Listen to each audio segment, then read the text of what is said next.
ত্রয়োদশ জাতীয় সংসদ নির্বাচনের প্রচারণাকে কেন্দ্র করে লালমনিরহাটের হাতীবান্ধায় বিএনপি ও জামায়াত নেতাকর্মীদের মাঝে সংঘর্ষের ঘটনা ঘটেছে। এ ঘটনায় উভয় দলের কমপক্ষে ১৫ জন নেতাকর্মী আহত হয়েছেন।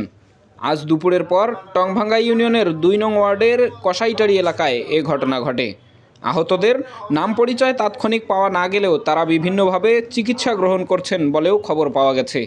এদিকে বিএনপি জামায়াত সংঘর্ষে উত্তপ্ত পরিস্থিতি নিয়ন্ত্রণে ঘটনাস্থলে পৌঁছেছেন জেলা প্রশাসক ও রিটার্নিং কর্মকর্তা এইচ.এম. রকিব হায়দার, জেলা পুলিশ সুপার মোহাম্মদ আসাদুজ্জামান সহ প্রশাসনের ঊর্ধ্বতন কর্মকর্তারা। পুলিশের পাশাপাশি কঠোর অবস্থান নিয়েছে র্যাব ও বিজিবি।